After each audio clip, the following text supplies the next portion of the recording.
Hello, everyone, and welcome to the Plebcast, where for once we don't actually have a pleb on the cast.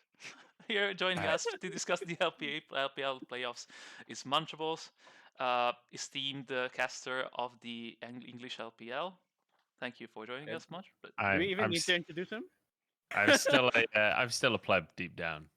Okay. A lot of my opinions are definitely pleb worthy. So Now this is become an episode of Munch and Plebs. Yeah. Yeah. No. This is Tez the pleb, just as an honorary pleb, like all our guests. All our guests become honorary plebs. Yeah, let's Yeah. go. Joining. it truly is an honor. It truly is an honor. Yeah, thanks for being with us, Munchables. We really Yep. appreciate it. Yep. Yeah, thanks for joining us and lending us your experience and your expertise on the league. As always, my co-host Miles above me, Slayer in the corner. And so, well, we started as an LPL focused podcast, and here we are back again after two shows about the Western leagues. Okay. We're coming back east again when we start with LCK. Yeah, Let's back Slayer's again. excited for that we're, one. we're back to the LPL, and what a time to be back to the LPL. The playoffs are about to start. We're gonna have some amazing matchups up ahead, and I think we can just start diving into it. For those who are unfamiliar with the playoffs format, it's gonna be single elimination up until round 4, where the top 4 teams plus will then start a double elim, moving then into semifinals and the finals. This will decide who goes directly at Worlds, the winner of the split. The team with the highest amount of championship points will advance automatically to Worlds as second seed. Then the 4 teams with the higher championship points will move to a regional tournament, in which the first and second team in that tournament will go to Worlds as third and fourth seed, respectively. So, let's get straight into it with the first series that are coming. It will be played in 2 days from date of recording on the 12th. LNG versus Suning. Let's start talking about LNG. LNG had an awesome start to the split. They looked like a top tier team. They looked amazing. Tarzan back in form. Ale was playing well. Icon was playing well. Everything was going all right. Second half of the split begins, and in the last 8 matches, they go 3-5, and everything seems to have slightly collapsed for this team. Mikuya made an appearance alongside during the split only once, one game. He lost, benched forever, gone. And with a team that has such high promise at the start of the split, we now have someone that is starting this gauntlet from round 1. Munch, from casting them and watching them play, what's your opinion on LNG? So I'm gonna start with a bit of copium on behalf of LNG. I'm not really an LNG fan, but I do think that this is a team that is being underrated a bit coming into playoffs because their record hasn't looked fantastic recently. But if you actually go and look at the matches they have, I think 9 of their most recent matches went to 3 games. And when you look at the teams they lost to, it's like WE, Suning, Top Esports, EDG. These are not bad teams, right? So I think I'm not like super worried about them coming into playoffs, right? The big concern I have for LNG is, as I just listed, one of the teams they lost to recently was Suning, which could make things a little bit difficult for them. But that was when they'd subbed in LP and Kadaya. So it's kind of I don't know. I'm curious how that bot lane 2v2 is going to go with Light and I1D versus Honfong and On. Especially because On seems to be doing better recently. But sorry, we'll jump into Suning after. But yeah, LNG, I think huge amount of this series is going to be down to Tarzan specifically. Obviously, he's the guy that is kind of leading the charge for a lot of what this team does. Like, whatever is happening on the map, he's the one orchestrating it. They very rarely, it feels like, are making plays on the opposite side to where Tarzan is. So it feels like you've got to keep your eyes on Tarzan in this one. And also just the solo laners, Ale and Icon, both pretty coin flippy. So they can both take over a game. They can both really not take over a game. It's the nicest way I could say that. So it does feel like the solo lanes. Honestly, I think the bot lane might be quite quiet. Like last playoffs, I remember Light and Iwandi were like really, really aggressive 2v2. I feel like the meta doesn't suit that particularly well right now. I feel like it's going to be much more like your Aphelioses, your Ziggs, your Varus, etc., etc. Scaling up in the bot side and then moving up top, and it's going to be like Herald fights that I think are going to be crucial. Yeah. I mean, we do see it in the picks that Light has gone to. His most play champion is Varus with 12 games, so we've seen this kind of style. Slayer, what's your take on this team? I'm not gonna be as diplomatic as Munch. LNG are frauds. I'll say it. They're frauds because when they started the split, they were looking like world beaters. They're beating everyone in their path, and all of a sudden, they come back to the mean, this average or what we think they are, and they keep losing. And they sub in Mikuya for one game, as you said, and he loses. And then they sub in LP and Kedaya, and they still lose. Yeah. So it's like we're in the situation where I think Light and Awandi have played. I think Awandi in particular has played well enough to be one of those supports that he is their, like, you can call it, he is their biggest engage player. He is the one who makes the engages. Tarzan is the orchestrator. Tarzan's trying to be everywhere, trying to support Ale to try and get Ale ahead, because one thing is Ale deals a lot of damage in team fights. Ale dishes out a lot. And then there's Icon. One game he's playing really well. One game, I don't know where he is. I just don't know. It's kind of weird. It's kind of weird where LNG are, because we see them at their peak, and Ali's popping off, Icon's popping off, Tarzan's popping off. They're completely dominating the top side of the map, and they snowball and win. And then we have LNG, where we don't know what Icon's doing. Ali's behind. Tarzan's kind of missing in the jungle, like like slingshotting around, roping around. And Light and Awandi are left to the devices at the bot lane. It's kind of weird.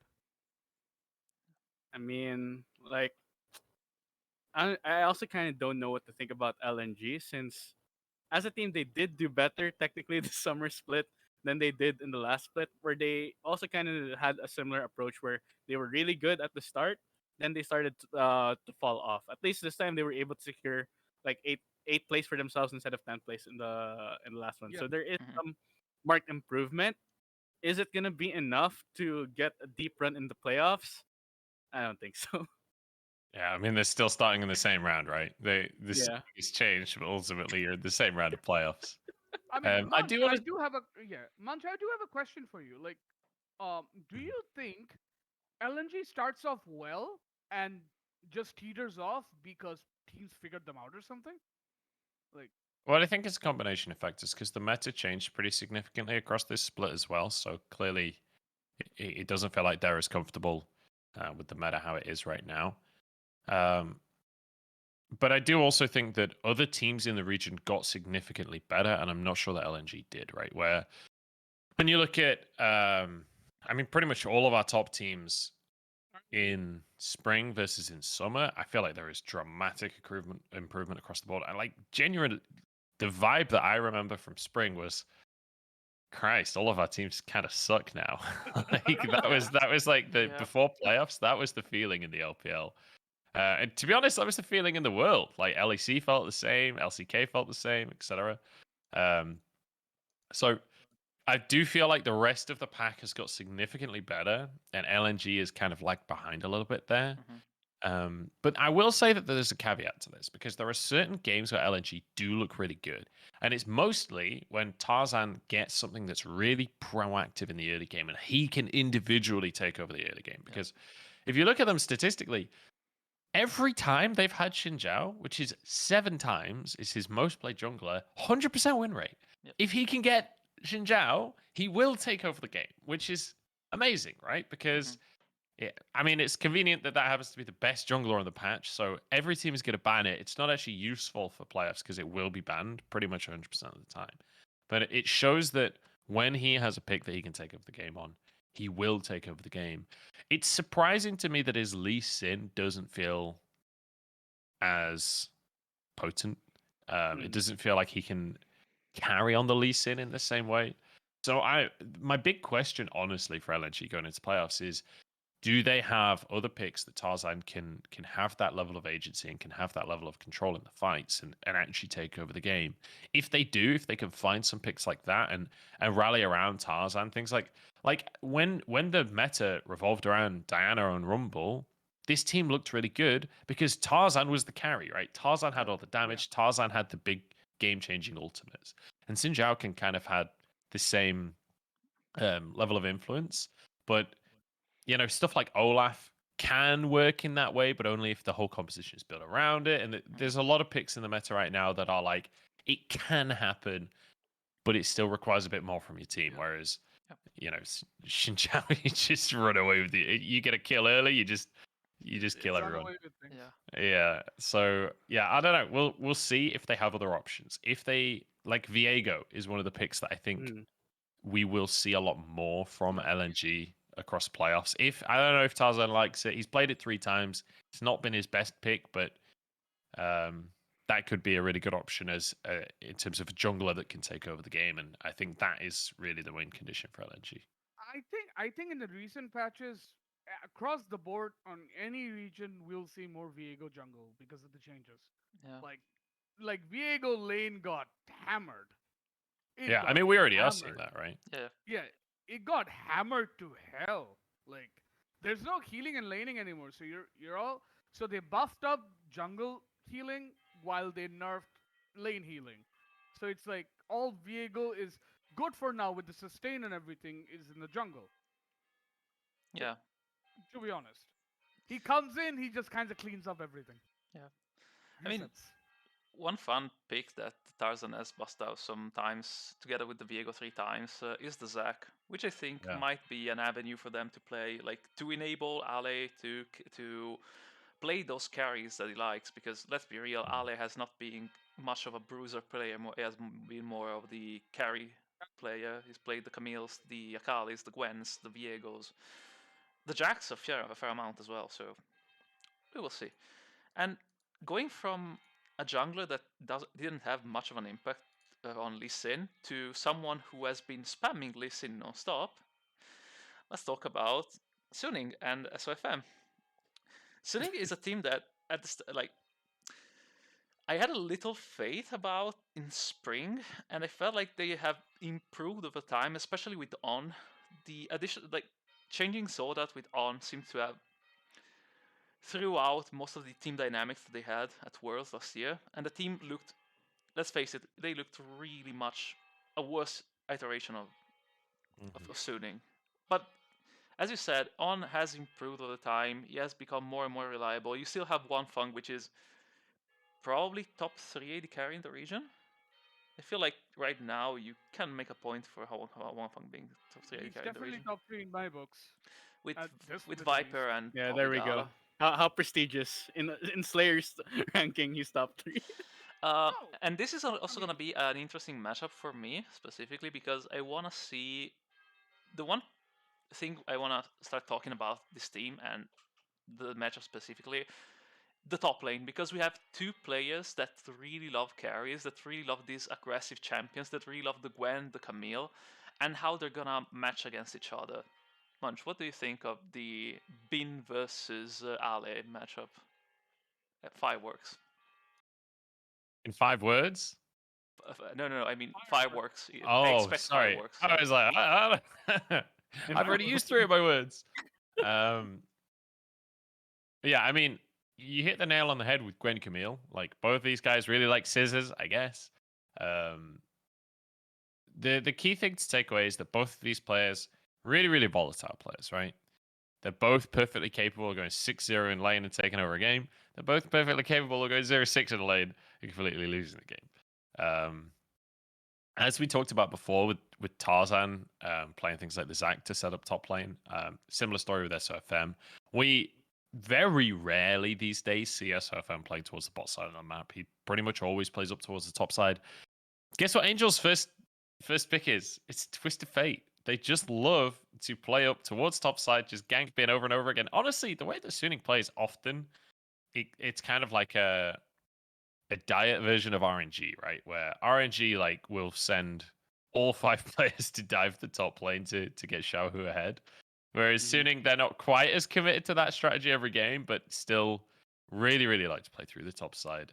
So it feels like while on paper in the matchup, I do think Bin is the better player, but I do think Ale is a very, very good top laner. While inconsistent, I think he's really good mechanically. The difference for me is that the rest of Suning is going to play up towards that top side much more consistently than I would anticipate from LNG. And so it feels a little bit like maybe that's not going to be a fair 1v1 ever, right? I feel like that is only ever going to be a fight when either someone has a significant advantage already or the rest of the team is coming into the lane. I would not be surprised, by the way, in this matchup to see Suning bring some kind of weird stuff out, right? What we've seen from Suning across this split, we've seen like Malzahar being used as an answer to LeBlanc. We've seen the Zac jungle when they needed an AP jungle and Gwen was banned away. It was like, oh, where do we go? Do we go for the Diana? No. Let's bring out Zac. These guys, I'm pretty sure, were the first to do it in the LPL. And it looked fantastic as well. This is a team that is willing to draft creatively, but also seen some kind of cheesy level 1 plays. It does feel like there's a good amount of preparation and a good amount of forethought that goes into how are we going to play around this opponent? What are we going to do in this scenario? So it feels like heavy topside play is going to work for Suning. The question for me with Suning is what happens when Twisted Fate is banned, Gwen is banned, and Lee Sin is banned? Because it feels like those 3 picks have been kind of the core of what Suning tries to do. And when you remove them, that's when things start to struggle. If you look at recent bans against Suning, almost every single series, Twisted Fate is getting banned away from them. And if not, it's picked. So it does feel like I'm curious how that pans out. But at the same time, sorry, I'm monologuing here. No, it's fine. It's fine. It's fine. You know, It's you're fine. the Suning expert. You're the Suning expert, much. If so, one of the really interesting things I think is if, let's say, Suning are on blue side, right? Mm-hmm. LNG are going to have to ban Twisted Fate because you can't let Angel have Twisted Fate. Yes. Yeah. They want to ban Makes Gwen because you don't want the Gwen first picked. Mhm. And then they have to ban their own Xinjiao, right? Because if you let SOFM have Xinjiao, Angel's just going to go for the Lulu, and we just get that comp that just takes over the game that we've seen 100 times, right? Yep. If you do ban Xinjiao, SOFM just can have Lee Sin first pick, which can also be flexed into the lanes. Or there's Silas, there's Camille, there's Jace, there's a lot of stuff that's perfectly first pickable right now. So it feels like certainly on blue side, Suning have a lot of ways to approach this draft. On the red side, it gets a bit harder, obviously, but They'll have counter pick for Bin though, right? At least on red side. yeah, they can get well. It depends because I'm not sure Gwen has many proper counter picks. You could Fair. you could play the That's Jace fair. to Outranger and then just get dived over and over again. But That's yeah, I don't know. that's fair. Gwen is very strong. I think anyone that's on the red side in this series should ban Gwen unless they feel Yeah. like they can be. To be fair though, we have seen plenty of teams be able to beat Gwen. It's not like it's actually an impossible pick, but It makes I it think really hard. Gwen It in makes it recent- really hard. Yeah. I think Gwen in recent patches has been her lane did get cut of it, but I'm not sure. I mean, it's not enough because once you have Riftmaker, you're like healing everything. Yeah. Like yeah. you're 50% all of a sudden within 2 seconds you're 100. I'm like, how does that work? Yeah, it is kind of cranked. She has a 55% win rate in the LPL, which is Yeah. including terrible teams playing her.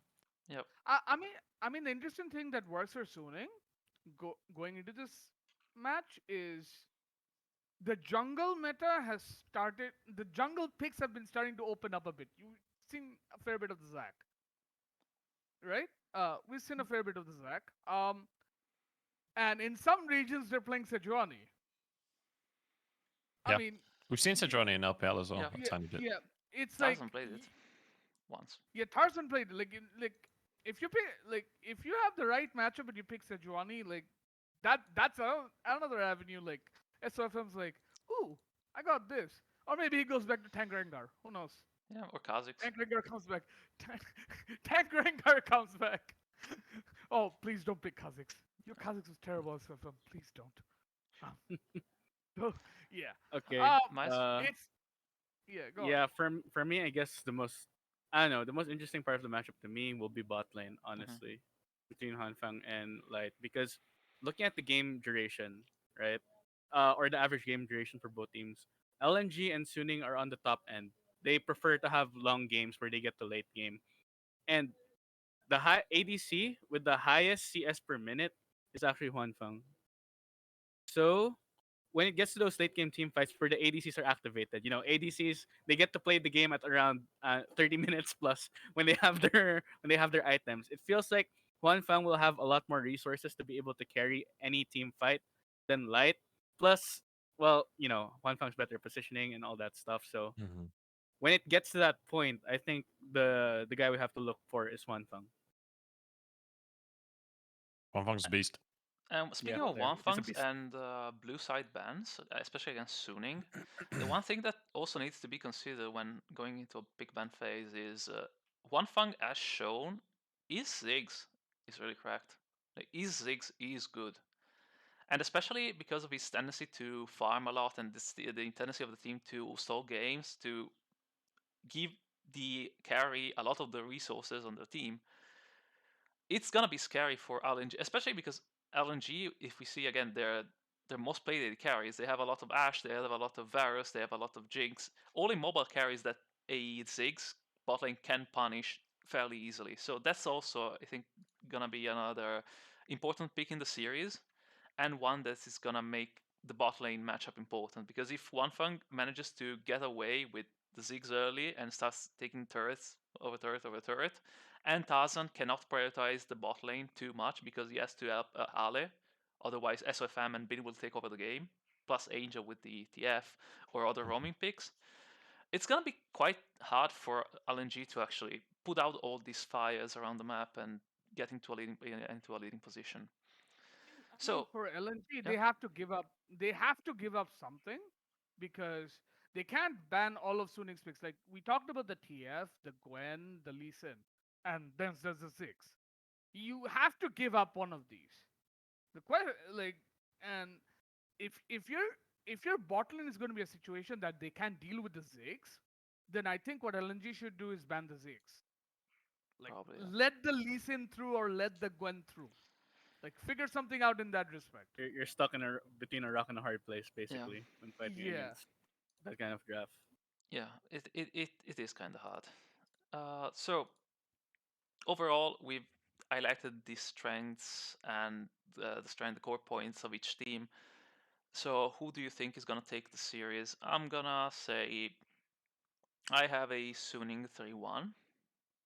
Well, because of everything that we said right now, just Suning seems to be a really good match. Like LNG seems to have a really bad matchup into Suning. Suning seems to be a bit stronger in what comes to the top side. SOFM, I think he has been performing better than Tarzan. He can help his lanes more, especially on the Lee Sin.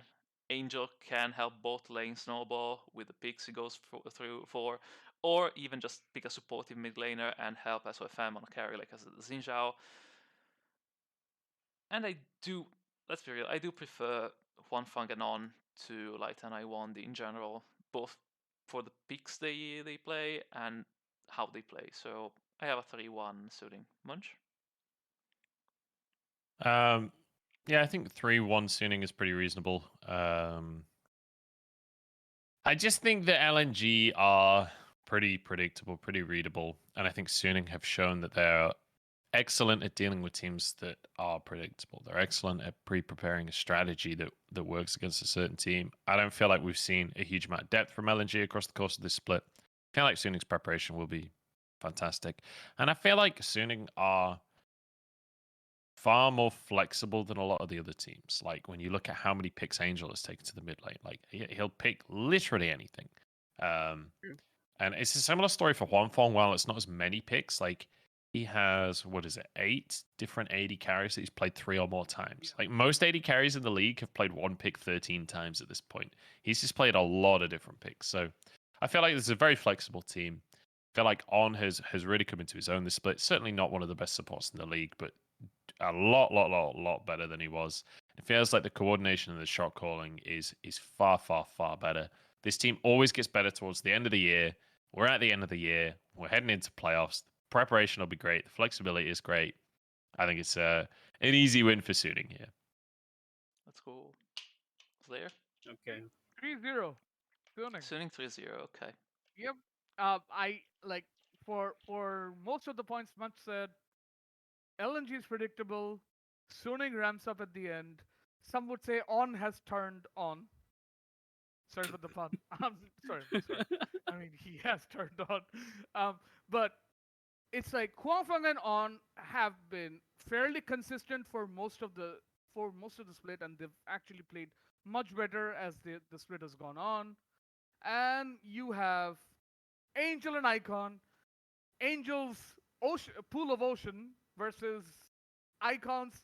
Icon sometimes being the main carrier, the main factor of LNG winning versus him not being there. And then you have two top laners who are both doing the exact same thing, and one team gives more resources than the other. So it's like, so it all boils down to really if SOFM and who wins in SOFM versus Tarzan, who gets the lead? Like, does SOFM really say, I'm gonna take control of this, or Tarzan gets Zinzel? Miles? Miles? 3-0 3-0 as well Let's go. for Suning. For We all- Suning. I we- think we're all anonymous with the Suning winning this Yeah. this matchup. So I just think I mean, Suning is it's pretty much more just the like- better team. Yeah. I mean, it's more Suning like just the better team. we think Suning is the better team, but LNG, I don't know. I think it's just a better team, but Miles, you were saying? I mean, LNG, with what we expected from them coming into this year, they did a lot better, I have to say, than whatever we expected coming from them. Even, with Tarzan coming into the roster, no one really knew to expect with Icon in the mid lane and all these other players. So they did better than we expected. They at least made playoffs, which is twice, which is more than we can say for Snake Esports, who they replaced a lot of the time. So, Come on. so there you go. So for me, I don't know. They're fairly successful, but definitely Suning has improved a lot, especially later into this summer split. They've really come into their own as a actual team Mhm. now, and I do believe in what Munch said that they're just gonna get better and better, honestly. So Suning 3-0. Let's go. Yep. So let's go to the other side of the bracket. And we have two teams that we have talked about before on the Plebcast in two different occasions. We have WE versus OMG. I My will hope start. is here. So Yeah, excited for this series. My hope It's is gonna be here. so good. Let's it go. is. I'm gonna start with WE because, first of all, because me and Miles are notorious hopium abusers for WE, and second of all, because they hurt us so much every time we have hope. Because Yeah, that's true. they were That's like so true. they were like third place for the longest time, and suddenly they start in the first round of playoffs, and you're like, where did it all go wrong? Like, well, it did go wrong in the start by fielding Mole when apparently, like, trying to field Mole. doesn't work. Yeah, Mole, an hyper aggressive mid laner that needs resources in a team that will not give much resources to mid lane, and instead will try to divert them to bot and top. Doesn't really work. And but yeah, we have a team that we have seen. I feel like their greatest strength, it's safe to say, is the top jungle 2v2. It's Breed and Beishang. Their Yeah. their key focus on the map is Breathe. Is having him on these picks where he has a lot of playmaking, where he can find the amazing flanks, where he can make the hero play and take over the game. And Beishang with picks that enable that, especially in the early game. So he has the Olaf, the Xin Zhao. If we go and watch at his champion pool, he has been playing less of the carry junglers and more of the enablers. Except when, of course, when Rumble and Diana were practically meta every game. But most played, we have the Olaf again, the Xin Zhao. He has played a lot of Volibear as well. Lane enablers. A couple games of Graves for some reason. And then we have Shanks, which, not gonna lie, when he's not on Silas, I don't think he's as pog as he looks, but when he's on Silas, he's amazing. And then we have kind of stable-ish, self-sufficient bot lane where you slap Elk on Ezreal, you tell Elk, okay, don't die, and missing the roams. Missing the big throwing champions and goes to mid lane to have Shao Shanks or goes towards the top lane. So I feel like they're an overall solid team that have been playing well despite having basically no macro. Despite having basically no direction around the map. That does tend to rely sometimes a bit too much on Breathe and Beishang to carry. So I have high opium for them, but Munch, a more maybe less hopeful take on this team. Well, I'll go last this time. I don't want to go first every discussion because I feel like I'll take all of the good points. So I'll let these Alright. guys go first, and then I'll Then- round Yeah. out the conversation. So you Then got something Miles, first? Miles, go. Okay. Let's go. Okay, so WE, I feel like they definitely got better than before when they started the summer split. I think everyone was excited and it was announced that Mo was joining the roster. Everyone was like, "All right, WE are going to Worlds. They're gonna beat top contenders because they have an actually really good mid laner this time." And it just fell flat on its face. You're basically quoting me directly, aren't you? There. Yeah, basically. Pain. Moles dig himself quite a hole. Moles dig himself quite Yeah. a hole. Yeah, he was digging his Boo. hole back. He's digging his hole back to the bench right now. But it's just To support. To support. I am happy that they do look better with Shanks, and I'm also happy. I said before during the WE episode of how much Shanks looked like he improved, despite the fact that he's now a Silas one trick instead of being an Oriana one trick like last split. I think he did improve as a mid laner, and this playoffs might be the real test for him to see whether he will be joining not the elite mid laners. I don't think he's shown like that level of carry potential, but definitely someone who can hang. Like maybe someone maybe getting to that angel level of notoriety and something like that. So I Yes. do have hope WE will make a deep run if they continue to improve. I mean, the last series were kind of disasters, I have to say, in the regular season. but but yeah, I still have the hopium. I still have my room of hopium back there. It's still full. I don't Slayer. have as much hopium as these guys. Like I don't. Like but I do have some hope because I believe if you're talking about WE, like Breed and Beishang, sure. They're like Beishang always goes top lane, give Breed all the resources you possibly can as a jungler and say, "Hey, carry us, please." Um that's pretty much WE in a nutshell because Shanks is holding his own in the mid lane, and then Missing's roaming around trying Yeah. to do something, and Elk's holding himself in the mid lane while Breed is trying to cause havoc, pretty much. And which is where my problem with WE lies is because if you face against the likes of RNG or or someone like Suning or BLG to a lesser extent who just dump resources into the top lane, you're having this matchup where like which top lane gets ahead first and that team wins. Like it's a blessing and a curse at the same time. WE did win one game against RNG at least. Yeah. They did. And it's worth mentioning as well that they were on a 6-win streak before that Yes. series, including 2-0ing EDG. Yep. I do think that this is an actually pretty strong team coming into playoffs. I'm kind of hyped on WE. I mean, look, Oh, they're yes, against join OMG us. guys. Like, this is obviously going to be a WE win. Yeah. Like, Whoa. I think, like, I don't even think that's a controversial That's statement. no, They it's OMG not. is like the most readable team in existence. They Yeah. are going to play dive. They are going to just try and force skirmishes and fights. If you Yes. know how to play against that, jobs are good. And their main carry is none other than their mid laner. Yeah, you just ban Silas. Although one thing I will say, you have to ban Silas against OMG. WE kind of rely on the Silas pick themselves, so Yeah. I am curious what is going to happen in the mid lane. I do want to quickly talk about that mid lane because Shanks is an interesting player, right? Where he is certainly not one of the best mid laners in the LPL. I don't think anyone is under any illusions that this guy is about to dethrone Knight or doing B, right? When you look at his laning stats, they are pretty appalling. Like his good stats are still like 12th place in the league. It's not a good look. He's like on par with players like Forge when it comes to laning stats. But when it comes to team fights and when it comes to skirmishes, mechanically he's very gifted. So obviously when you're playing Silas, pretty much every game your laning stats are gonna suck because Silas kind of sucks in lane, right? You're expecting to leave lane with somewhat of a deficit against LPL mid laners. You should not be winning lane in terms of CS if you're playing Silas. That's not how that champion works.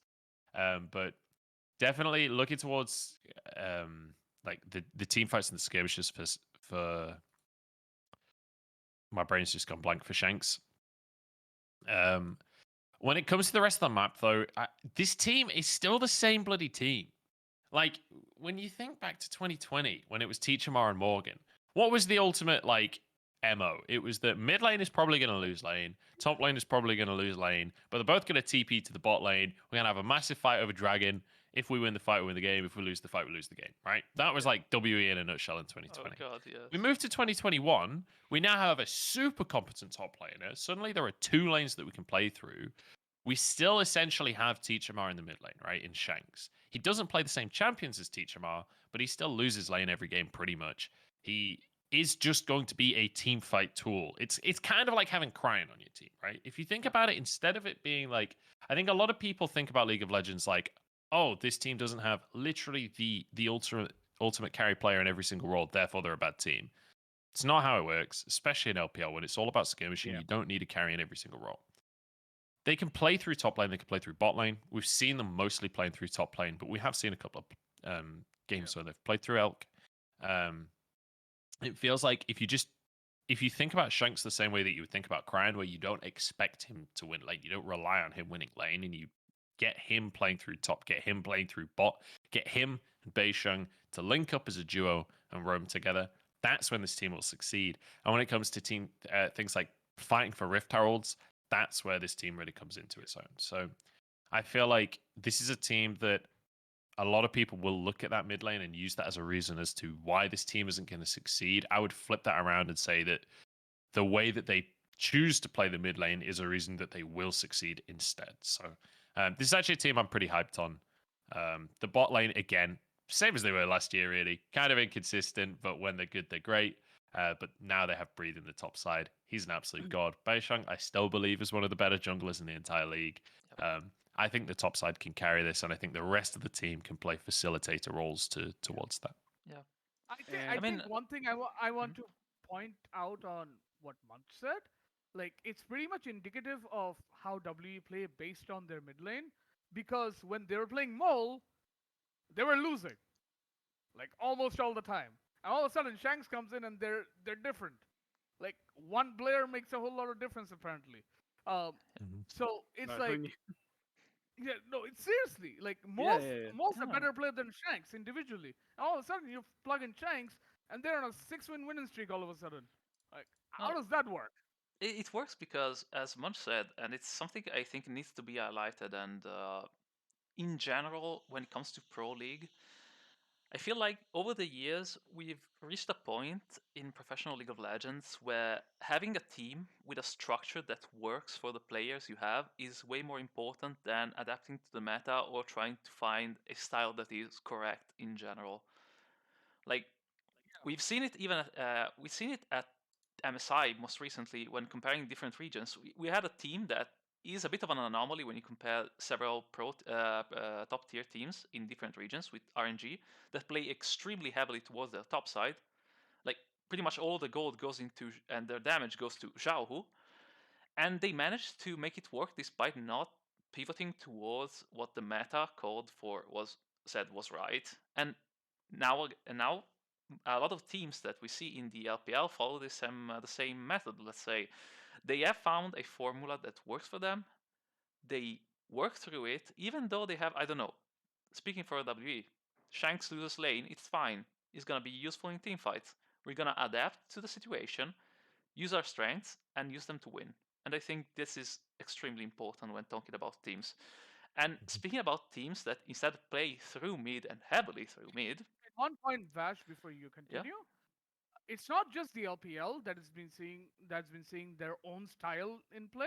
It's practically every region. Yeah. Every region, the top teams have the individual Yeah. strengths. Even the LCK.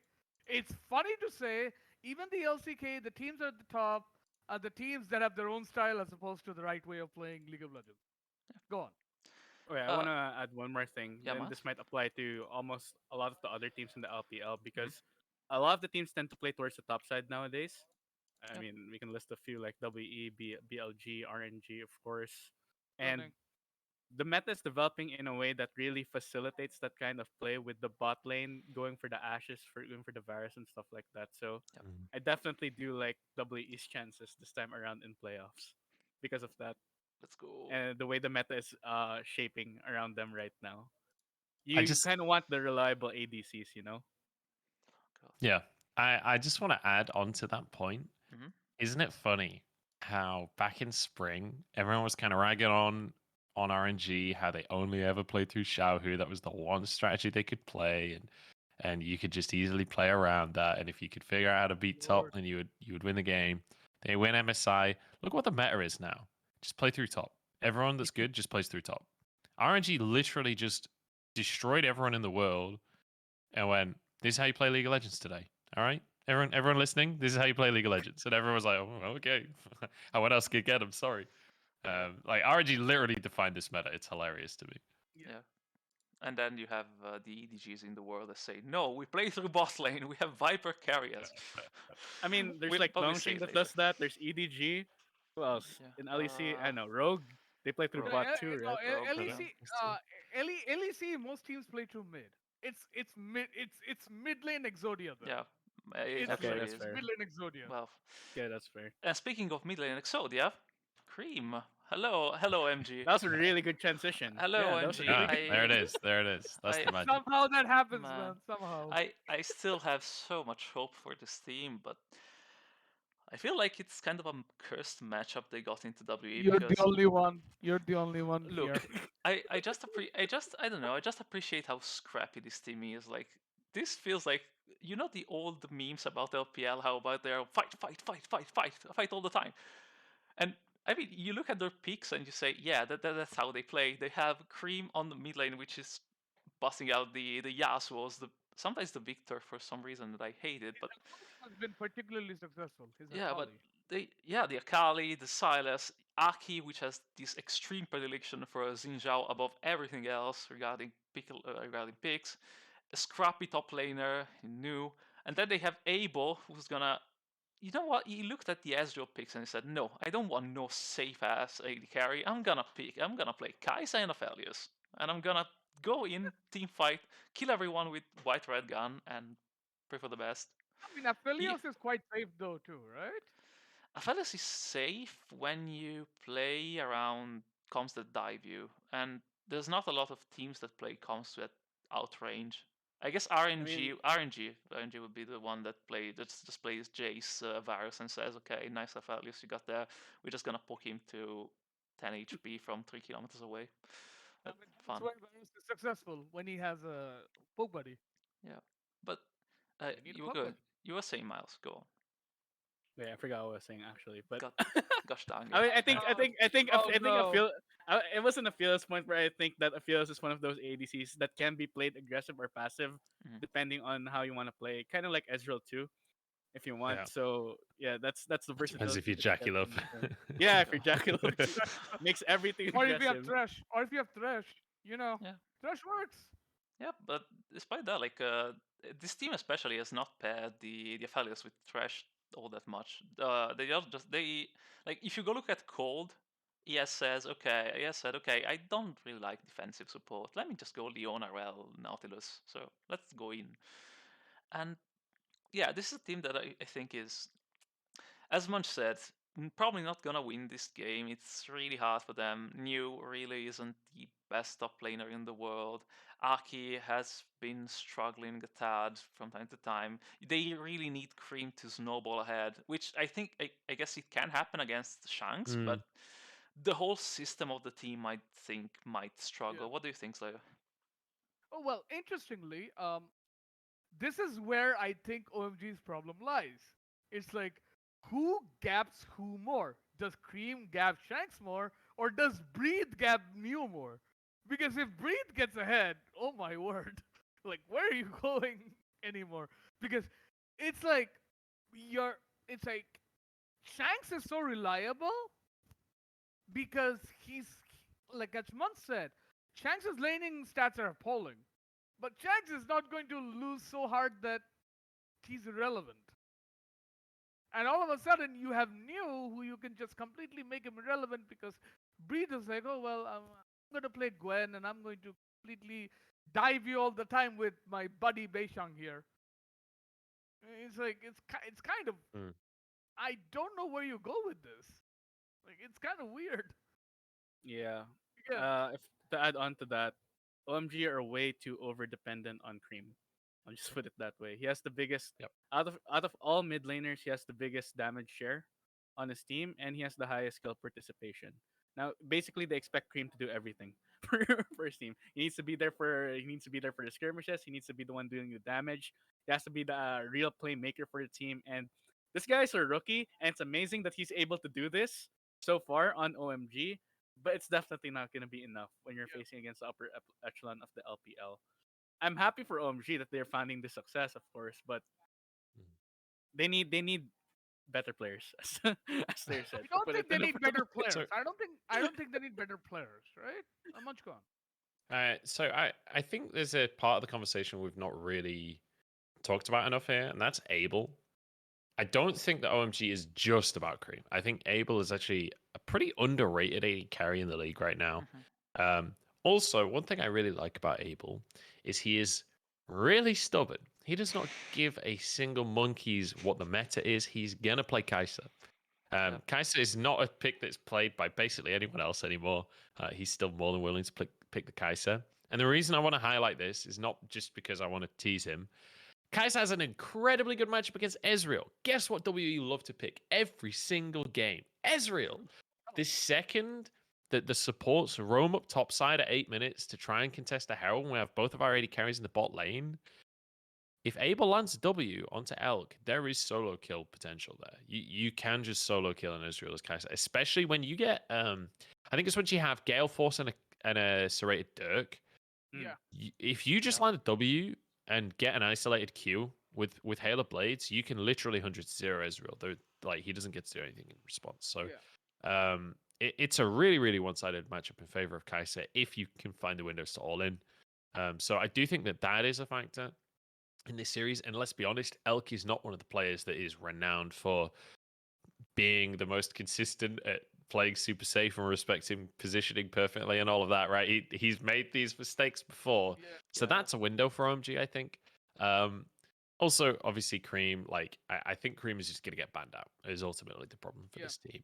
I don't think we need to massively talk about how OMG wins the game usually, because they usually win the game because their opponent didn't ban Silas and Akali, right?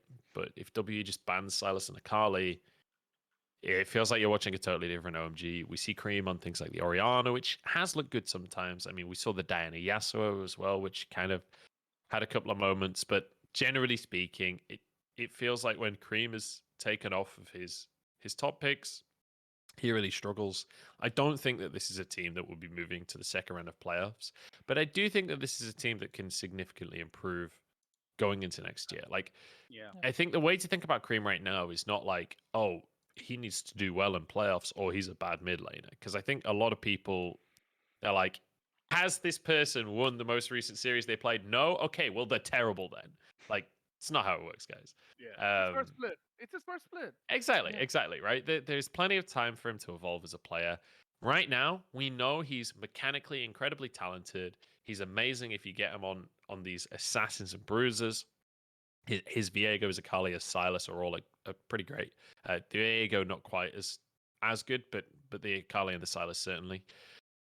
When we move into next split, when we move into next spring, I really, really am excited to see what Cream is going to do, because I think that there will be some growing pains. I don't think he's going to be the perfect mid laner next year or anything, but I do think we're going to see him grow a lot next year. I think we'll start to see. I anticipate that the meta will move back around to majors because usually it kind of rotates, right? Mhm. And I'm excited to see what Cream is going to be able to do as he grows as a player. He's a very young player, very fresh player. He has huge potential. So this is a team like Aki, Cream, Abel, and Cold. All four of them, I think, looking to next year. I hope this stays as a squad. I'd love a bit of a stronger top laner, although New actually had some pretty good games this split as well. This is a squad I could get excited about next year. This is a squad that I think, if they stick together, if they improve together, could be really big things for MG. Still But 3-0 versus WE. WE, it's gonna be rough. Still 3-0 WE then. I think it's 3-1 Okay. because I don't trust WE to be that clean. Yes. I agree. And OMG's Yes. style is like, if you do get ahead, then they are just going to take over the game. I think it's going to be like game one of the series or something.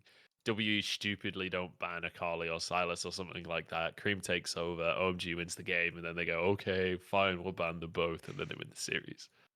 Yeah. Everyone I on the agree. W train. Slayer. I'm on the W train. True. Slayer. Slayer. I think He's Slayer. He's yeah, DC'd, I think. Yep. yeah, he may. He's have looking DC'd. very angry. Oh, he's Oh. gone. Oh no. Well, There's like a freeze frame of him furious that we all like WE. I have been well, split. hopefully, Yeah. he'll be back. And this kind of messes up the overlay. Not gonna lie, but we'll still work with it. It's fine. You can still see my face, and then half of my rectangle is in the Slayer's rectangle. But it's fine. It's fine. It's fine. I'm just. It is what it is. It is what it is. We roll with it. If Yeah, if so- Lyric has taught us anything, it's just you can still be the MVP by solo casting or going on without your patch. That was such a funny Go for series. the Yeah. arcane barrage, my friend. Oh man. But yeah, 3-1 WE2. I Yeah. don't think they're also gonna be as clean because, as we know, based on as a famous coach once said, W are an NA team playing in the LPL with better hands. Thanks Nelson for the. Yeah. This is a Nelson pearl. Oh my lord. I don't know. Maybe it's because I cast an NA amateur. That's why I like WE a lot. Maybe. You're just seeing the same teams. Yeah. While we wait for Slayer to come back, like I would say we could move on to BLG next because there's a point that I would like to make, and I'm curious to see if Munchables agrees. When I see BLG, I actually think, okay, this is in a way, for the picks they play at least, it's a very similar team to WE. You're still very top focused, top centric. You have a mid laner that can be good on some picks, especially on the Silas, but he can also play the stable, the set mid lane, be stable. An AD carry that will have middling performances. Another very big Ezreal player, PP God, which can have moments of brilliance and then moments of pure int. Idea But what also, Inter but man. also really like that's the roaming. heresy. Oh, That's okay. heresy. Hey, Intact is not here to defend him, but yeah, I feel like BLG, I'll admit, is one of the teams that I've watched the least this year. So this is what I see from their pick band, let's say, from the champions they like to play the most. Yeah. What do you think is this BLG team, this BLG squad? How do you see them? So I would say that they are.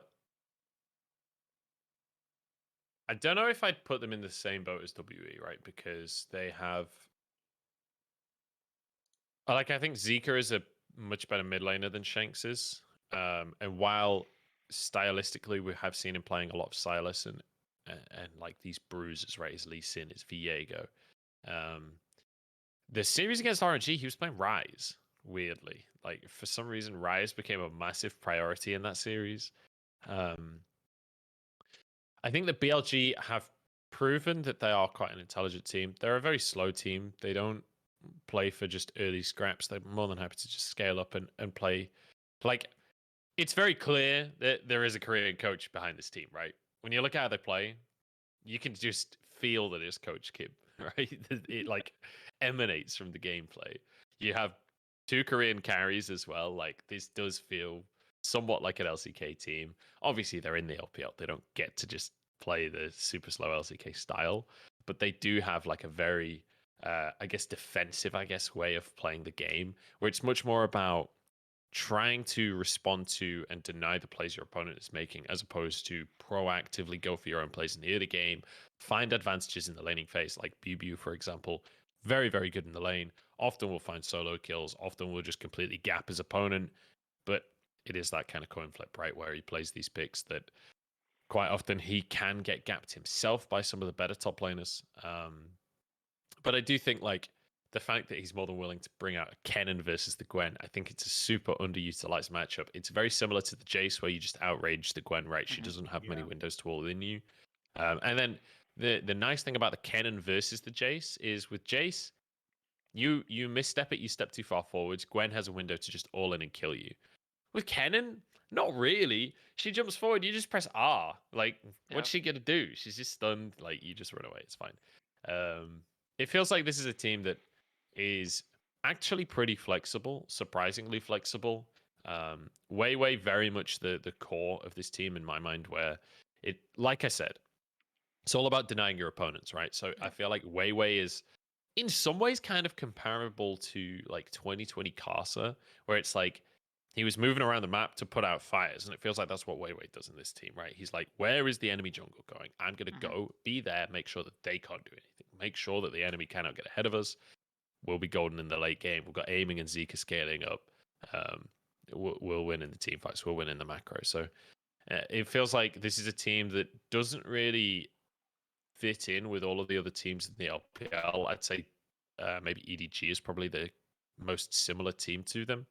But definitely, I think a team that is a little underrated coming into playoffs. I don't think anyone's like I agree. on the BLG hype train, right? But the series versus RNG showed us this is not a team that can just be forgotten and swept aside. They are going to be a serious threat. I was really okay. There's Slayer back. Hopefully, just needs to put on the video. But yeah, I was really hyped on BLG when I heard that PP God and Wei were being put back or being put into the roster. I think they have a lot of potential to do well, and as you said, they do play intelligently. And of course, they do have kind of their weaknesses where sometimes, and I don't want to say the heresy as you said, but sometimes PP God is on and off at times. He's had a really rough split. Let's be honest. He's had a lot of really shit games. I'm just gonna say how it is. He's looked a bit better recently, but he's not had a good split. It be like that sometimes. Sorry guys, I'm back. My power went out. Oh God. You've changed I'm on my laptop now. No, I'm on a laptop now. So yeah, that's what happened. Welcome back. Yeah, welcome back. It's on laptop's webcam because I like this is the fastest way I can set this up at the moment. No worries. Thanks, Miles. Yeah, no worries. We're talking about BLG now. We're talking about BLG now. Ooh. Yeah, and Miles was saying, I'm making a point, no? About I was about PP God not having the best split of his life right now. Hopefully he can turn it up in playoffs. He definitely can be a really good player as we've seen him before. So hopefully that happens. But yeah, I'm also pretty hyped on BLG. I'm super sad that BLG and WE are on the same bracket. Yeah. I'm not gonna lie. Because I have to see one of them go, fortunately. If we're gonna talk about the matchup, like we think WE, if WE is going to fight against them, we can probably talk about that matchup later. But yeah, regarding BLG, they're definitely a good team. I'm looking forward to see how they'll do in playoffs because it's the PP God, man. I still gotta support my boy Intact. You work too much with Intact, man. It has infected you. Intact, yeah, he influenced me too much. No, but I mean, we all love PP God. He's got a special spot in every LPL fan's heart, right? Yeah, I really wish he could go to Worlds because I know the people. The people are hyped to see him there. Okay, sir, you got anything on BLG? Well, sorry for that, guys. Asia power lines are very shit. I know how I feel. I know exactly how you feel. It's like it just goes out unannounced. There's no announcements here anymore. So, BLG, where do I start? I like the team. like honestly, they play a very Korean-esque style. I mean, given they have they have Coach Kim, who Wow, was in recent. T1 We last get year. I mean, Coach Kim we had the last year, and then there's Zika and Daming. So it's I like, mean, if you think about it, if you want to add to that as well, think about 2020. They had coma. They went yeah, from they're coma to Coma. them. true. Like, That's it's just true. SKT Junior, basically. I mean, they even had. I mean, it's a lot of so they play a similar style because they have Zika and then they have Biu Wei Wei, and instead of going all mid, they go top. Let's go to Biu. Why not? Right? Like Wei Wei and Biu are like the other tandem we talk about when we don't talk about W. It's like the top jungle tandem. Biu and Wei Wei. You give Biu resources, Biu carries the game. And then you have Aiming, who similarly is get him on Ezreal, get him on Ziggs. Let's see what he, like, put him somewhere where he can, handle himself. And then PP God roams, Zika roams, and it's like the whole thing starts uh formulating just like that. It's like all it is movement, get Biu ahead, get way resources, and then let's go. You got- Pretty much. So, uh, well, as Miles pointed out, we all have WE like advancing the round one match, which means they're gonna, if they do, and most likely they will, they're It's gonna gonna be match. 3-0. They're It's gonna 3-0. be a 3-0 for BLG. You think? WE. Whoa, what? No, no, no, Really? no. Wait, WE against BLG. Oh, W against BLG, it's a 3-2. W. For WE? Oh, you still have WE Yeah. winning. Whoa. Yep.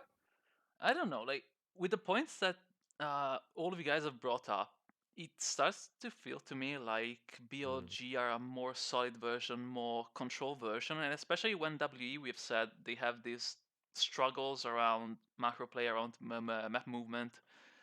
A team that is calmer and smarter about how, when, what to engage, what to contest, which can be BLG, can have. Oh, so there he's gone again. No, he's right there. His It's lights just just about- went out. His Okay. lights went up, but he's right Oh there. man, There? this is tragic. Maybe his internet went out as well. Ah, that's a rip. That's a tragedy. That's rough. That's rough. Yeah, it'd be Oh, like shit. that sometimes. The show sadly must go on. Okay. He's Okay, back. he's back. Wait, He's No, back. no. It's my internet. My Okay. my internet rebooted because electricity came back. Oh, nice. Okay, that's fair. But I'm that's still good news. here. But yeah, just as I said, like BLG seems like a more consistent team with less exploitable weaknesses that can be WE, where they, if they take the wrong fight, maybe if they make the wrong movement, you can have a smarter team punish them. So Yeah. I could see a world where it's a 3-2 BLG. Still a very close series, but I do have BLG favored. What do you think, Munch? Yeah. One thing I do want to make my point on WE32. Like there's a real reason for this because I feel like Mhm. if you're complaining Breathe and Biu, it's like if Breathe gets ahead at any point, BLG's game plan kind of comes crashing down in a sense. Like because they allocate so much resources to top lane and all of a sudden top lane just lost. That's rough for both sides, to be honest. But I feel like Breed is a better laner than Biu. I mean, Yeah. so you could say about RNG and Xiaohu, and the last series proved that they Yeah, don't need they don't that need pretty Biu much. to be that too far ahead to still win the game. I mean, it was like they had to suppress Xiaohu, which was in essence dumping resources to Biu. It's it's it's just about the same thing. Yep. It's like, Munch? go on, Munch. Sorry. I feel like you just agreed with Vash there while disagreeing with Vash. I'm confused. Yes, yes. Yeah, I definitely agree that Could it's be the top lane matchup that is gonna make or break the series. I do think this one is actually a very difficult one to call. I think that very tentatively, and maybe with a bit of hopium, I'm gonna lean the way of WE. But I do think it Spicy. could be very close. I actually don't think this will be a 3-2 though. Okay. Because I think whichever, so I think Ooh. that it's a close one to call on who is the favorite, but I do think whichever style prevails will pretty cleanly win the series. I would predict a 3-1 in this one, where I think that Breathe is better than Bew, and I think Beisheng plays very well through the top side, so I'm going to lean towards WE because I do think it's going to be that top lane matchup that kind of decides this series. But at the same time, I could see it going the other way, and I could see Zika gapping Shanks being an issue as well. I think the Yeah. bot lanes Similar. both are fine. Like, both are good carries that want to scale up to the late game. I don't think we're going to see much action in the bot side of the map, right? I do think, though, when it comes to talking about that top lane matchup and how that's going to decide the game, Missing is going to be so much better on the roams than PP got.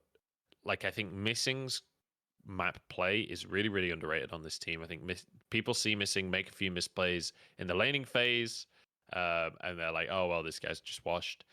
He's very, very intelligent, knows how to ward well, knows how to be around the map well. So I think that I think WE will do a better job of controlling the map in the early game and setting up Breathe to be the big character. There's so many Bs in this matchup. Breathe, Yeah. Beisheng, Bew. It's hurting my head. Are you gonna be casting that series much? Because I will not. I will not be casting the series. I'm on LNG versus Suiting, so I'm going to be Okay. starting playoffs. Ooh. oh, there we go. Nice. Unless Guys. something Suiting changes, hopium. it's Yeah. There it's we go, possible. guys. It's possible that schedules change at this point, but I should be on the first series, which kind of funny. The schedule is subject to change at this point, but it's looking like I'm going to be on one of the first casts of the first week, and then one of the very late casts of the second week, which means I'm going to Nice. have almost a week off Oh, in no. between my casts, which is, I don't know if that's a good thing or not. I can't tell. Yeah. You have time Um, to appreciate your new computer at least, right? Yeah, hell yeah. Yeah. Play a bunch of there we Crisis go. 2. Watch other regions, Uh, or watch other regions. Please, You no, know, Hey, why not don't. both? I've got 2 monitors. I could do both. This True. PC can actually handle it. How exciting. let's Yeah. I can go. have a Twitch Yeah. stream on one monitor and do something else on the other monitor. We're living in the future. Miles, what do But yeah, you? sorry. Man, I actually think it would be a 3-0. Okay. Ooh. Yeah. For To WE. who though? Yeah, that's the thing, right? As you Oh. as you said, Munch, because I can quote Penguin. I remember hearing him say on cast that if two teams have similar styles, the team that's better will just be the one that will cleanly take the series. So I think it might just be a three, end up being a 3-0 either way. But Intac, I hope you're listening. I prefer WE. Nice. I think Oh, WE is gonna sweep This is this. happening. I can't believe Yeah, this is but happening. this is probably one of the like in the first 2 rounds. This is probably one of the hardest series to call when it comes to that. It's I agree. it's gonna be close. I told you I have the Also, stack of hopium with me. But yeah, yeah. 3-0 WE. But It's interesting on that. Sorry, Vash, on that point you've just made there, that this is one of the closest rounds. I think it's super interesting how the top side of the bracket has all of the quote unquote better teams, right? Yeah. In like public opinion, Yeah. where like Suning, Top Esports, RNG, FPX. That's theoretically the stacked side of the bracket. But actually, when you look at the matchups, the bottom side of the bracket is way closer. Like Yeah. the series are actually going to be way better on the bottom side of the bracket. Like RA versus either WE or BLG. Like it's super hard to call. BLG versus WE, really, really hard to call. I think OMG is the only team in this side of the bracket that is like obviously the weaker team. Whereas on the top side, I feel like it's pretty reasonable to just call favorites, right? It's pretty reasonable to say Suiting, then Top Esports, then RNG, then FPX. Yeah. Like I think that's a very easy, like, you wouldn't be criticized for just making those basic calls. I feel like you have to justify the opposite calls, right? Whereas on the bottom side of the bracket, honestly, you could go either way. Yeah. And not only that, True. another one thing you can say about the teams in the lower bracket is they're like all good, consistent teams. While on the top side we have basically a lot of very wild teams. We have TS, we have FPX, RNG that can all I wish go I had a wild. copy right now, but fine. Yeah, but and the bot side of the bracket, we all have Downside. like we have the BLG, which, as you said, stable team, tends to go late. Korean, more of a Korean style. EDG, same thing. Like they are also very Korean in how they play. Mhm. They also have 2 Korean carries, to be fair. And Rare Atom, We which got a is lot of team with 2 Koreans. yeah, and FPX probably the exception that proves the rule at this point. oh no, but yeah, but in It's the lower bracket you FX have does it. well, but then again, those 2 Koreans are Doinby and Nogri, so Yeah, it's Yeah. interesting, isn't it? I think you worded it beautifully, Miles. Where it's like they have 2 superstar Koreans, maybe the 2 best Koreans in the entire league, yeah. and they play the least Korean style of League Oh, of yeah. Legends. It'd be like that. They wildin'. Although to be They fair, I would wildin'. say Nuguri is the latest in a long line of like very good Korean top laners that would Yeah. just Yeah. dominate lane anyway. Like Flame, we had Smeb and stuff like that. Now we have Nuguri being the torchbearer. So But Noguri is a different breed where Mhm. he's Yeah. much more happy to just play this ridiculous true. early aggressive style, right? Where Yeah. when That's you fair, think that's about fair. classic Korean top laners, it's like super extended laning phase where you can find a massive individual CS lead and hardcore punish if they overextend, right? Whereas Noguri is like, I'm flipping the coin, baby, let's go. It's Whoa. like it's a pretty different style. Yeah. Yeah, that's true. That's fair, true. I mean, it's fair to say that Nagari shares the same playstyle as the Shy in some ways. Like Kind of. hyper aggressive. Kind They're of, hyper yeah. aggressive, man. Yeah. Bin as well. Bin falls in the category. Bew falls in the category. Oh, Yeah. Yeah, Some would say it's so different. Nagari was destined for the LPL. In a way, Nagari is yes. destined for it. Yeah. It's like Could be, yeah. yeah. When Showmaker coming in. That's the big question. God. No, no. Showmaker can is stay nothing in like Korea. LPL mids. No. Showmaker's nothing like that. I mean, but I feel like he can be. yeah. But moving on, I think we can stay No, on it's like the. if you bring Showmaker here, right? If you Mhm. bring Showmaker here, all will happen is they'll say that's the one guy Doinbian Knight can't solo kill. I don't know. I think They the, can't. I think Okay, Knight and we'll see, Doinby we'll can still see. solo kill everyone. They're just that cracked. All Come right. at me. But let's skip for a moment into the lower side of the bracket and look at RA. It was Miles. Was it you that said that RA is the prototypical good team?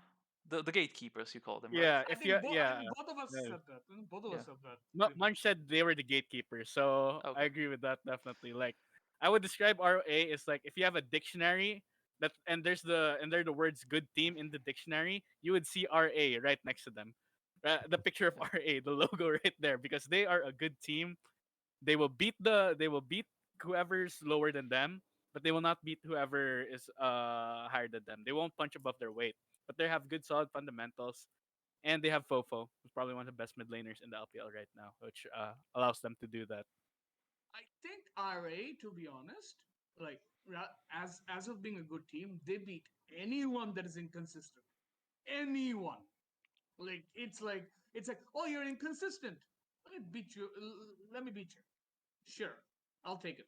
Like it's like they can't beat the likes of FPX, EDG, RNG, and then you have this whole slew of Suning, WE, PLG, etc. And like RA, like sure, why not?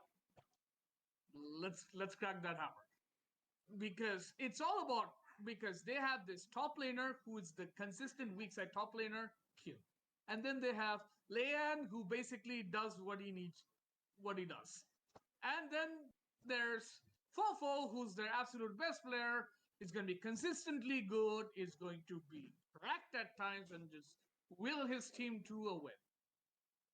And yeah, my boy, we don't know what he does at times. Sometimes he's just like extremely good, or sometimes he's like, "What are you again?" I'm telling you guys, you're allowed one coin But flipper one on your thing team. I'll say, Yeah.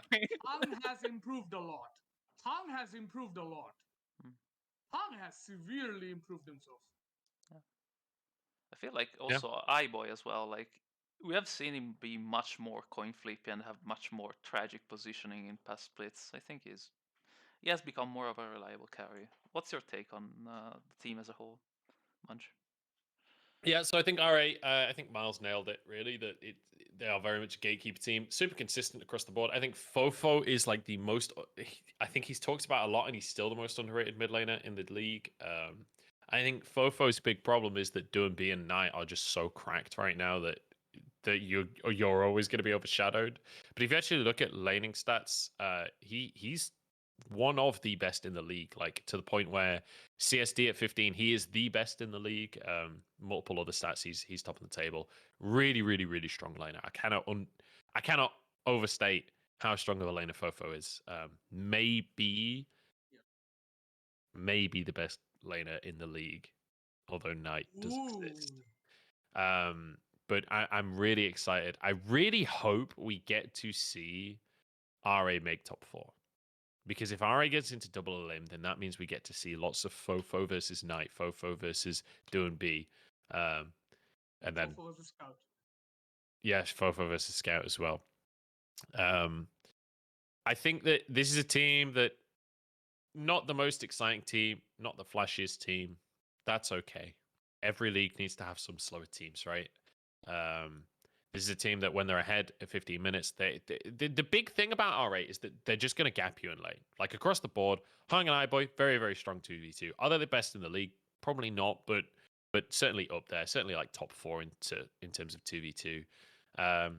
You're top playing it. You've got Cube, who I think is probably the least exciting part of the roster in terms of the lanes, because he's fairly stable. He has become a little bit more volatile more recently, like bringing more carries out. When you think of Cube classically, you think of things like Ornn, right? But this split's been much more about, Set and Ornn, right? This split, it's been much more about things like the Jace and bringing out the Gwen and these carry picks. So that's been fun to see him kind of spreading his wings a little bit and having a bit more influence in the game. The big thing for RA, it's been said 100 times, I'll say it again. Lian, he can be a little bit selfish, can't he? He does like the Raptor camp an awful lot, and especially the opponent's Raptor camp. Yeah, sometimes I call RA live by the Leyan, die by the Leyan. Yeah, I mean, he does go too greedy sometimes. The team needs to play through Lian, whether they like it or not. Unfortunately, like he plays a certain way, and he's going to continue to play that way. So the rest of the team needs to be on board with that, and we've seen that they can. Fofo is more than happy for the opportunity as well. Like if Lian goes in, they come and respond. Fofo is like, all right, here's a double kill for me, nice one. So it does feel like this is a team that can thrive through that. I just think when it comes to actual top teams, that's when this is going to be a squad that struggles. I'm not sure that teams like BLG or WE, whoever wins that series, will be able to punish RA particularly effectively. But when it comes to teams that have really, really intelligent junglers and really good map play, that's when you're really going to struggle as RA. So when you get against EDG and the other top teams, FPX, RNG, etc., in the top 4, that's when this is going to get really difficult. Do you think it's fair to make an assessment where, as you said, Leyan is really greedy, his tendency to go for the enemy raptors? This tends to work because of the team has such proficient laners. And this is maybe where they are gonna struggle against top teams, because Prio in every lane, every game. and the moment where you lose that prio, maybe not like, especially like in the mid lane against such laners like Scout or Knight or Doinby, then it does become much more of a struggle for Leyan to find these timings for the invades to go and play around in the enemy's jungle. So but it won't stop him. It won't stop him going. that could be an issue. That could be a massive issue, right? I do want to mention one quick thing Yep. on that point. So one of the really interesting things when you watch Leyen is that it's not always the standard invade, right? And that's what makes it an interesting style of jungle to watch. It's not just like we were having a house tour on the other side. It's not just like, okay, I have prio in these 2 lanes, so I can invade this quadrant of the jungle. Lian will try and read where the other enemy jungle is, and even if he doesn't have prio, go for some riskier invades, which is why sometimes they get a massive lead and completely take over. And sometimes it all goes pear-shaped. He walks over a ward, shit hits the fan, and the game explodes, right? So it's like this. That's why we describe it as greedy, not because it's like, it's not obvious greed sometimes, right? It's not TS style greed. Yeah, exactly. It's more subtle than that. But if you're watching how the lane priority is mapping out and where Leanne is invading, quite often he'll go for these really sneaky, cheeky invades. And sometimes it works, sometimes it gets punished really hard. So that's one of the big things that I think the better teams will have watched his VODs. They'll know exactly how he's going to path. They'll know what to expect from him, be able to ward for that, and then be able to collapse when he does. Yeah. Especially when I Oh, think sorry of it. about that. I had to move. I Yeah. had to move because the internet connection was choppy. No problem. Okay, Okay. no problem. It's fine. Especially Nice house, against by the way. yeah, especially against a team like EDG, where we've seen that, like, when we watch EDG play, we can see that GAG is extremely smart about jungle pathing. And Mhm. when you consider that RA, the direct opponent they're gonna face if they win easy DG, they might struggle heavily, especially against that. Against a team where, Yeah. okay, Flandre is not gonna be the one to punish your top laner or to get the prio in the top lane, but Scout, Viper, and Mako will make you sweat for it, Will- and yeah. GAG will be smart enough to know where you are pretty much at every point in the game. So Mhm. it's gonna be, I feel like, very much a struggle for Leyan to get these greedy advantages that he would otherwise get against teams that have worse coordination or worse vision. Wait, are we talking about EDG now, or are we still going with RA? This was a subtle. We can finish we could finish the array discussion by Yeah. just, since discussing the matchup at this point, especially when BLGW is so difficult to call. I would just ask, do you feel like RA goes to Worlds, considering the position they're in? So here's the thing. I think if WE wins, I think RA has a better chance of beating BLG than WE, in my opinion. Okay. Because I feel like how BLG plays, it kind of plays into RA's hands. Whereas for WE, there's one strength and one strength only. And it's kind of like that one strength could basically like flip RA's so-called script, or RA's so-called like consistent playstyle that could upset it. Mhm. Whereas with BLG, with how consistently like how BLG are, they play consistently, view way, etc. You feel that like BLG might BLG style might play into RA's hand. Yeah, like that's my perspective on it. But do they make Worlds? Mm. Do I they think make RA makes worlds? Worlds. Same. I think RA is going to be the favorite against any of these teams. I'll repeat something that I said earlier before we started the actual podcast, and that's that RA to me is this gatekeeper team. I think Yeah. if RA doesn't make Worlds, it's because Suning or WE or BLG or Yeah. any of these teams or top esports even Stepped it up. really stepped it up, right? And managed to significantly improve. I think top esports is the team that if anyone like is likely to take RA's spot, it's top esports. Top esports also, by the way, even if they lose to RNG, I'm pretty sure as long as they beat Suning, they'll have enough points to make to regionals. In which case they'll very likely make it through, right? It's top esports. Yeah, I think RA, not a super exciting team, but that's okay. Very good at laning phase, very good at slowly but surely finding advantages, very good at team fighting, just ticking the boxes of like requirements to be a decent team. And then yeah, I think then they just they just will beat So- teams that aren't good in those factors. Like the thing is, WE, we talked about mid lane, right? We talked about Shanks' terrible laning stats. Fofo's going to absolutely destroy him. Like Yeah. Fofo won't exist. I mean, Shanks won't exist by the end of that series. Yeah. Yeah. I see the same thing against Zika, right? Zika has had really good performances, but he's not a laning god, and he plays bruisers. Fofo eats bruisers alive. Like you want to play melee mids against Fofo, he's going to destroy you. So, I feel like the mid lane gap is going to be terrifying in those kind of matchups. I think RA will be a heavy favorite going into either of those series, WE or BLG or OMG if they somehow Miraculous. Opium. OMG, someone makes it. Yeah. OMG, someone makes it. But I honestly think that I think Munch has a point where RA does maintain that gatekeeper position where they kind of keep the teams that are not as good enough off. But if I'm going to hedge my bets, I don't think RA makes playoffs. Makes worlds. I Yeah, don't they're think I already was in gonna playoffs. say. I wouldn't. put that on my Yeah, list. that's This is Disqualified immediately. We're talking No, about I spring don't- I- 2022, guys. Yeah, I don't think they make worlds because I feel like either one of Suning, WE, or TS is going to step it up. Like it's one of those three that's going to be like, okay, time's now. Okay, so here's a really I'm running out of time here.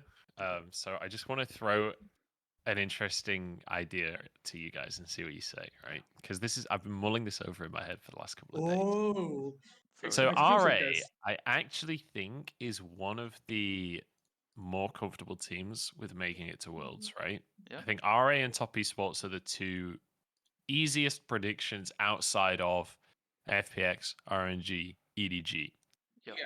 But I think there's a world where EDG doesn't make it. What?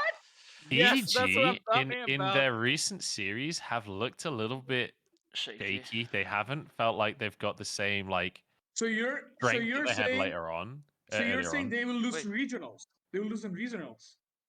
Well, it would have to be in regionals. Yeah, it'd have to be in Yeah. regionals. But I think like EDG's biggest strength is playing through bot lane, right? And the meta really does not suit that style of play. I genuinely think teams like Top Esports and RA, maybe like a Suning if they do well earlier on in the tournament, it's possible that these teams actually win out in the regionals. Like let's say I haven't figured out all of the championship points, right? So I don't exactly know how the bracket is going to pan out. But let's say EDG somehow ends up in the bottom bracket of regionals and only gets one best of 5. If they lose that to like an RA or like a Top Esports, They're like out. it gets real dicey real quick, right? So Yep. Yeah. I do think that there is a very real world where EDG doesn't make it. I don't think it's likely. I just want to clarify here. I'm not saying that this is the most likely scenario. I think the most likely scenario is that EDG are in the top 3. But I'm just saying that I actually think it's not as set in stone as I don't put EDG in the same category as RNG and FPX right now. Yeah. I think that they are a tier below. So I think I they're agree. the team that's most likely out of that top 3 to not make it. Yeah. I mean, yeah. Hmm. Oh boy. Yeah. No, it is a fair statement because, as you said, when it is a very top-centric meta and you have a top laner that has struggled on pretty much every pick that is not set, and even then it's just because he's put there to absorb pressure. Like the set Renekton, he slapped there as an immovable meat wall that doesn't lose the lane and can be relevant later. He hasn't been playing many like carries at all except the Gwen. Yeah, it's actually a realistic possibility that they struggle to make worlds if they end in the regionals. They have pretty high championship points. They have 50 Yeah. start coming in. They are the highest They'll, after they'll FPX definitely and make RNG. regionals. They'll Yeah. definitely make regionals, but And They'll be Yeah. the top seed in the regionals, I think. They'll be the top I seed. think so, yeah. yeah, Unless somehow, Unless Top Atom gets Esports or over. WE wins So- the split. Yeah, Yeah, if they just lose and then lose lower bracket, it's possible that they end up in the bottom side, but only if things really go weird. Things have to go pretty weird for them not Yeah. to Yeah. I be gotta in the admit, first match. But in I'm general, on Munch- yeah. I'm on that train where I think EDG will choke. I'm not. That's CDG I'm in certainly playoffs. Oh not. god, yeah. I'm certainly not. Like It would be very actually EDG, think- wouldn't it? Yeah. It would be the most It would be EDG thing peak ever if EDG. they don't make it. like I actually think that if EDG faces someone in the regionals, realistically speaking, we'd be thinking about someone like possibly like whoever makes it out of as the 6th. Like it's kind of weird, but if it's Top Esports, I can see that happening. I can see that happening. Yeah. Like because TS is the only one that is like grab it out of a hat. Let's take this series by ourselves. I think it's Top Esports and it's also RA. I think if it's Top Yeah. Esports and RA that they have to face in regionals, I genuinely see a possibility where they lose those two best of fives. It's I mean, that's a scary I mean, scenario. isn't Yeah. it top two from regionals who qualify?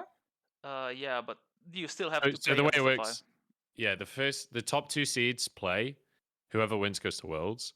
The loser of that then moves into the next final. Yeah. The bottom two seeds in regionals play. The winner of that goes against the loser of the first series. Okay. Winner of that series goes to Worlds as well. So let's say it's top esports and EDG in the top bracket. EDG loses top esports. Top esports goes to Worlds as the third seed. EDG moves to the bottom. EDG moves over here. The bottom bracket plays. Let's say it's I don't know RA and Suning. Are you Suning? Or OTA, RAW, well, if top yes. esports is there, it's whatever. probably not Suning, right? Yeah, So yeah. RA and Yeah. whoever it PLG is, probably. whatever. Let's yeah. just say RA wins that one, right? For the sake of argument, RA EDG would be the last series to decide who gets fourth seed for Worlds. Honestly, I could see that being a super close series. I could see RA winning that series. Yeah. It So- depends on how EDG comes up in the playoffs. Honestly, it depends. Well, of course, Yeah. Yeah, it does, of course. but stylistically, like Munch makes a point because stylistically, they're not a team that has adapted well to the meta. They're still stuck to the Viper, please carry.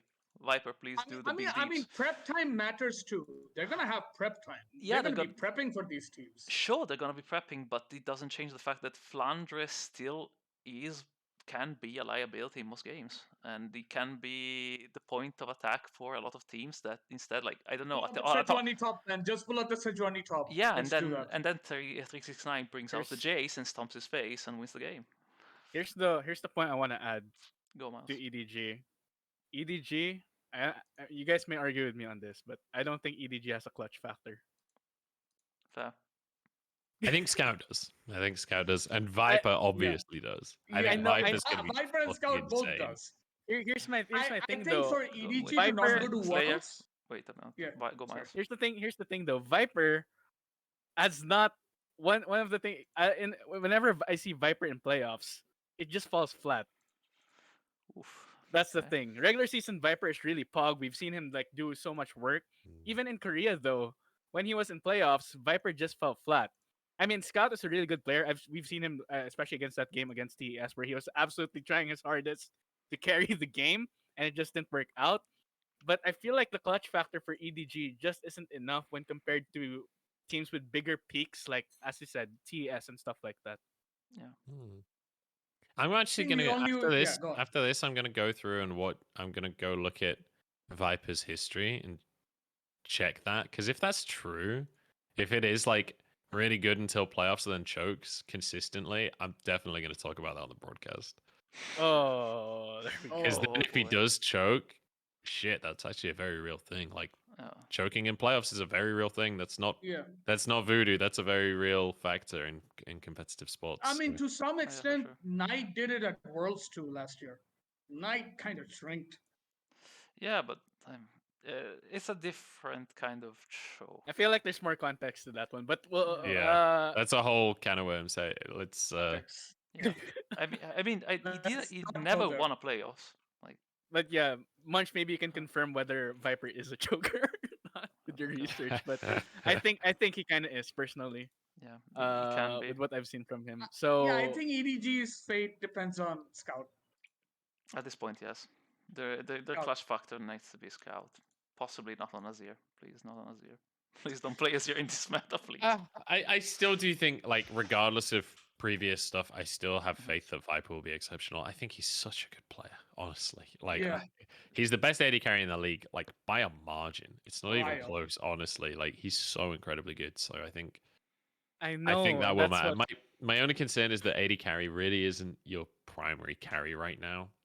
So they're like really trying to brute force that style, and I don't feel like it's working super Yeah. well is the problem. So we'll have to see. But I have faith in Viper. I just don't know if I have faith in the whole of EDG. All right.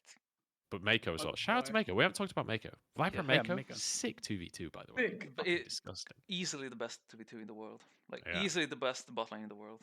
At very least in LPL. Like, let's wait until they get on the international stage. But Yeah. Oh, no, for sure. But, like, from domestic performance, I don't think any other 2v2 in any other league compares. The way they can play I think LCK might have a point on that.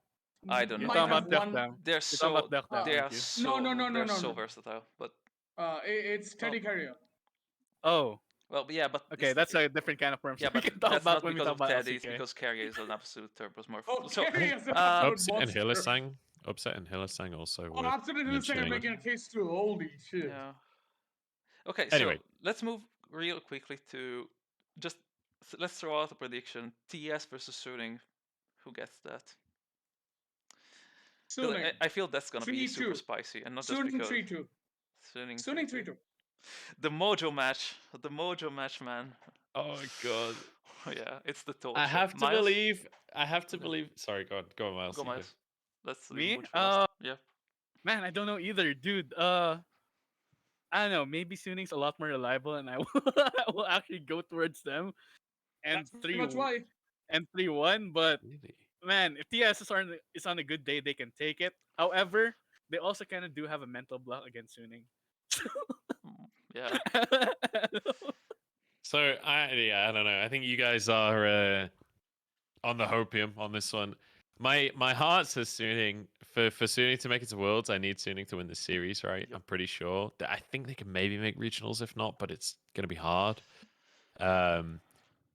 My head says top esports. Let's be honest. Top esports going into playoffs. This team is insane. Like, look, Knight is just Knight. a monster, man. Like, Angel Knight is is a good. monster. Angel has a champion Ocean, but Knight is Knight. Like, yeah. We already talked about the laning stats for Angel. There's just no way that he does anything against Knight. Yeah. The bot lane is the big issue for top esports, right? Jackie Love very consistently just fucking sprinting it. It's not even like the coin flip anymore. It's just he will fucking run it. Like, honestly, I don't know what the fuck is going on. Oh, he has become Yu Yanja. He Honestly, has inherited it's the Yu crazy. Yanja. It is crazy. But Drag the his top supports lane to the mud 369 with him. He's Yeah. dragged his supports to the mud with him. Yeah. By the way, Munch, we got our first hate comment on the podcast of that because we criticized Jackie Love. Some guy was like, "I'm not gonna listen to this podcast." Yeah, but that's always the way. That's always the way. Yeah. People love certain players and will not hear a bad word about them. That's okay. That's just how sports yeah. works. Yeah. But yeah, I Knight get a lot of shit when I say bad things about teams. Like, if you only ever say good things about teams, people love you. If you ever Yeah. dare to criticize teams that people like, oh, you're in for a world of hurt. But yeah, I think 369 actually looking really good since coming back in. I do think that this is a team that's going to be terrifying. I think they probably take the series 3-1. I Okay. want to believe that Suning does well in this series. The interesting thing to me though is how kind of similar these two teams are, where you have Jackie Love and Huan Fong, who very similar champion pools, very similar style of carrying, where they can like really try and min max how much damage they can do. I would say Huan Fong actually more consistent than Jackie Love these days. Yep. You have a rookie support essentially that's come in and trying to prove themselves with Joel on the side of top esports, and you have all on the side of On. Suning. I will say Joel I think has come to his own better, but Mhm. with I think Joel winning against On, but then Huan Fong kind of winning against Jackie Love more recently, you can have a pretty even 2v2 there. Top Yeah. side, you have very coin flippy top laners that will individually completely take over a game, right? 369 and Bin, both of these guys will dominate a game if they're ahead. They'll also fucking run it if they're behind. So, like when you look at those roles, it's a really, really interesting matchup. I do think the mid jungle 2v2 is totally different though, right? Oh, yeah. Angel and SFM versus and Casa and Kai'Sa. Knight is worlds Day and apart. Night. So, Yeah. Especially Knight. God. Day and night, Kek W. Day But and yeah. Night. uh, Okay. I'm out. Nah. I'm out. yeah, I do think this is a top esports series, but Mhm. my heart says Suning. You know, There's a that's what's important. That's one of the things. It's a possibility that Sunin can actually take this at least. Like, But- like it depends on which TAS comes up. Yep. It's which TAS. Which TAS. Yeah. What are we Which what are we coin? getting Let at? me flip a coin, and then we'll decide on that. Wait, I have- heads is what? Heads is what? Heads it's a Suning. 9, tails it's a Suning. 3. Yeah. Wait, what? Tails is grief. All right, wait. It's a 3. It's heads. Okay, so TS wins. Nice. Oh He god. flipped the 9. Oh man. Yeah, Yeah. it's probably gonna be the like both matches in round 2 are actually gonna be bangers most likely. Yeah. Like the Bangers. TS Suning, BLG, WE bangers. Yeah. Yeah. make sure to tune in to the LPL. And then It's gonna be sick.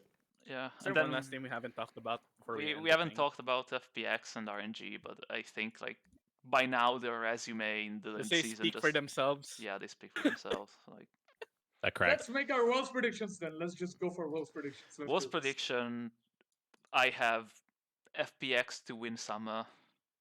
RNG second by either like RNG second through championship points, second seed. EDG goes first through the regional, and you know what? I banish Rare Atom to the Shadow Realm, and I say the winner of the TS and Suning, whoever makes regional goes to Worlds as the first seed. We'll see. Don't care who wins, but not hooray. I like it. I like it. Miles? Number one, it's basically same as yours with number 1 and 2. It's basically FX and RNG interchangeable, but I would go with FPX considering how good Doinb is right now. Against Cryan, that's it Yeah. feels like it's gonna be a lot matter more. I think it's gonna be a run back of the championship in the grand finals in spring. And I think this time FPX is in a lot better position to be able to take it, especially since you can leave LWX by its lonesome and focus on Nuguri and Doinb to carry the game. And I think that's a strong point for them. Now, third and fourth, more interesting. I think RA is going. Definitely. I'm banishing EDG to the Shadow Realm though. Whew. All right. All right. Spicy. All right. All right. I think EDG is gonna choke and not make Worlds. You have the despair. Yeah. And if we're talking about the coin flip between TS and Suning, I think Munch has a point. He's kind of convincing me about TS, but even though I kind of do want Suning to be there. Like, I love Suning as much as you guys do, but probably Yeah. more.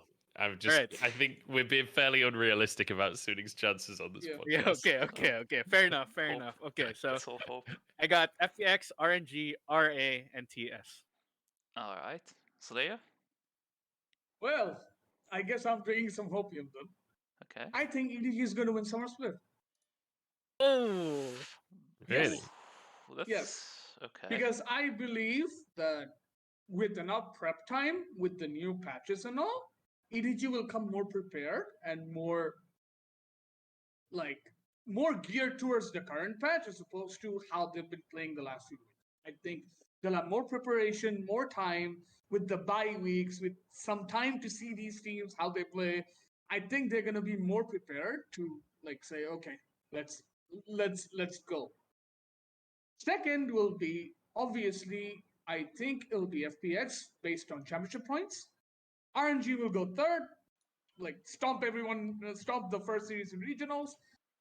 Fourth, another hopium pick, but I think it might happen because I believe it'll be WE. I think WE is making worlds. man. You're Sarah has more from- hopium and My WOPM than goodness. me, apparently. Yeah. Because I feel like WE can beat RN. I think WE realistically can run Okay. through It can happen. Yeah. can run through OMG, run through BLG. BLG, go to RA, beat RA in a close series. None of them is going to be one-sided. They're all going to be except for the OMG bit, it's going to be fairly close. And then they're going to go to EDG and then kind of okay, I think we got our regionals points. I Let's go to regionals and then they win at regionals. That's what I think. Munch, how about you? So now I'm gonna put a caveat on this that this is subject to change because I have a lot of prep to do before playoffs start, and also trying to predict playoff series without the context of the previous series is always a Yeah. little bit Yeah. dicey, right? Yeah, But- Yeah, That's yeah, fair. of That's course. fair. So with that context in mind, FPX is my winner. RNG is second place. I think that's very reasonable. I do think EDG is going to make it. As much as I like entertaining the idea of that scenario, I don't think it's likely. I think it's possible, but I think it's unlikely. And then I think the last team is Top Esports. I know this is the boring answer. I know this is not the answer people want to hear, but I do genuinely think that is going to be the way it is. I think Top Esports is just too much. Firepower. Dare I say it, mojo. Firepower. Yeah, Um, it's the mojo. It's the Like mojo. when It's it the comes to mojo. when it comes to regionals, Top Esports is going to make regionals regardless, pretty much. I think even if they lose to Suning, I'm pretty sure they still make regionals. I need to double check I that, think but there's the same points as Suni. BLG's on 20 points right now, so they're tied in points. I don't know how they will decide. not sure. I think I'll look into it. W I'll and look No, into no, it. no, no, never mind, never mind. They do. Unless I'm Suning pretty sure they finishes, at least make bottom seed, right? Yeah. But yeah, at the very least. but regardless, like when it comes to best of fives, you have so much room for error. Like Top Yeah. Esports' biggest issue is like inconsistency, right? But in a best of five, you have more space for that.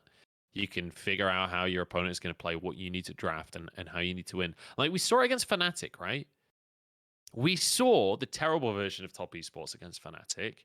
Then they Yeah. figured out how they need to play against Fnatic, and then they destroyed them for 3 games. Like it was nothing. Like they were It was mostly giggling Karsa, as they though. lost that It's second, mostly second Karsa. It game. was mostly Karsa. Karsa Right, but completely regardless- smurfed. Right. Regardless of who individually popped off, like Yeah.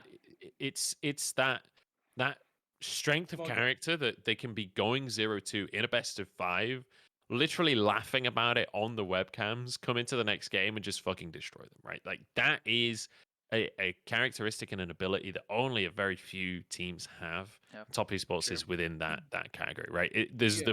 the best phrase to describe this team, and I think this is a fantastic phrase. Lyric told me this phrase. Form is temporary, class is forever. Oh. Esports Yeah. are a class above most of the teams in the LPL. So when it comes to playoffs, they're going to level up. They're going to pop off. They're going to make it to Worlds. Let's hope it. It would be great, and especially I think Knight will deserve for the split he had for carrying the team to where they are. He deserves to go. Oh, he's If Or- Top Esports doesn't get to Worlds, we see Mate. this possibility that Knight leaves.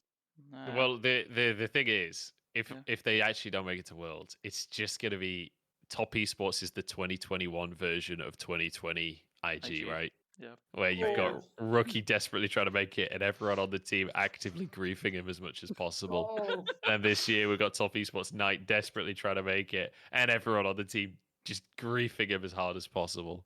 If they don't make it, it will be a tragedy, but I think that they probably will. All Okay. right. I think this is a Okay. good player point to close our discussion. Also because we went Right. fairly long, but then again, it is 10 teams to talk about. It's a massive series, and Yeah. I think Oh. we brought good light to the other teams instead of the obvious ones. Like, oh, all right, Slayer disappeared So again. all right, I'm fucking out of here. See ya. Way. All right, I think we brought light to more of the quote unquote unpopular teams in the West, at least. Yeah. Everyone knows about RNG and FPX. We don't need to talk about them much. They're good. They're probably the best teams in the two of the best Yeah. teams in the world right now. Maybe the best. So Yeah. so that we can just end it there with the other teams like being well explained at least. Yeah. Yeah. And hopefully, yeah, this will be useful to Western audiences that have been watching. I guess more and more. Like, I hope the numbers for LPL have increased a bit. Maybe Bunch knows more about this, but well, It should have. Uh, It should have. Viewership, yeah, I mean it's increasing year on year. Like That's every year it's gradually going up and up. So the viewership is consistently slightly better. It's not growing as fast as I would like it to, but it is growing. It doesn't help that we're all online, so the broadcast quality is like, let's be honest, significantly lower when you're doing online broadcasts. It is just the Yeah. nature of it. But yeah, it's growing. It is growing. Yeah. Well, hopefully soon you guys can get back into the studio. Then Yeah. we'll see some Next year. cool skits as we did before.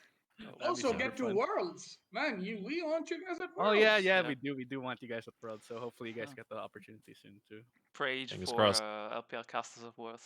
Okay, guys. The petition is going online. The Yay, petition is boy. going online. Make a Reddit post. Don't worry. Thank you guys. Okay, guys. Thank you very much to everyone for joining us. Thank Munch. you, especially Munchables, for joining us today for this episode. Thank you for having And me. we'll see you Yeah. all in the next episode, which will be about the LCK playoffs with guest undecided. Maybe we'll get a less. I don't know. I don't think we'll get a less. He will We'll be get a less. screaming at us the whole time. All right. Take care, everyone. Bye. Bye, bye.